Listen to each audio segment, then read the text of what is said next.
அரங்கரும் அடியேனும் ஓம் அகத்திஷாய நம.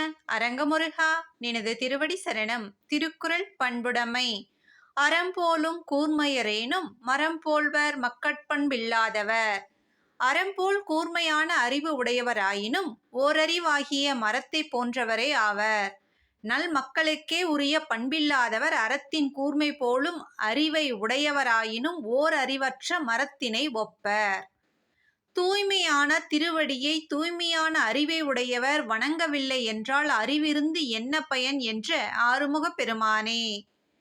இரும்பை தேய்த்து அறுக்கக்கூடும் அறம் போன்ற கூர்மையான அறிவு படைத்தவராக இருப்பினும், அதாவது எத்தகைய பிரச்சனைக்கும் தீர்வு காணும் கூர்மையான புத்தி உள்ளவராக இருப்பினும், அவருக்கு மக்களுடன் இணங்கும் பண்பு இயல்பாக இல்லை என்றால் அவர் ஒரு மரம் போன்றவராவார் என்கின்றார் திருவள்ளுவ பெருமான். பண்பில்லாதவர்களை மரத்திற்கு ஒப்பாக ஏன் திருவள்ளுவர் கூறுகின்றார்? சிந்திக்க வேண்டும்.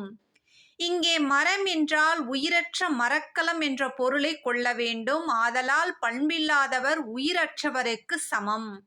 பண்பு உயிருக்கு சமம் என்று கூறுகின்றார்கள் ஞானிகள்.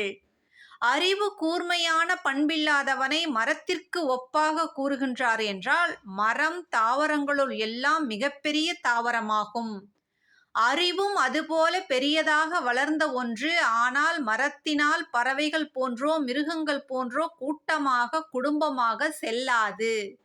மரம் தனித்து நிற்கும், அங்கேயே தோன்றி அங்கேயே அழியும். அதுபோல பண்பில்லாதவர்கள் இவ்வுலகில் தனித்து விடப்பட்டு ஒரு நாள் மாய்வர். சகலமும் ஆறுமுக அரங்கமகா தேசிகர் என்று அருள் ஜோதியாக இருக்கும் சரவண ஜோதியை சிந்தித்து உயிராக்கம் பெறுவோம். நமது எண்ணத்தில் கூட பிறரை பற்றி தவறான கருத்துக்களை ஏற்கக்கூடாது. தான் கொண்ட தர்ம ஞான சத்தியத்தில் பிறழாது வாழ்ந்து காட்டிடல் வேண்டும் என்பதே குருவின் உபதேசம் ஆகும். குருநாதா, எங்களது அறியாமையும் நோயையும் மறைய செய்திட வேண்டும் ஐயா. அருள் நிறைந்த தர்மத்தை எங்களது புத்தியில் புகுத்திட வேண்டும். கற்றதன் பயன் குருவை தேடுவதே, சரணடைவதே. குருவின் அருளோடு பணிவான காலை வணக்கம்.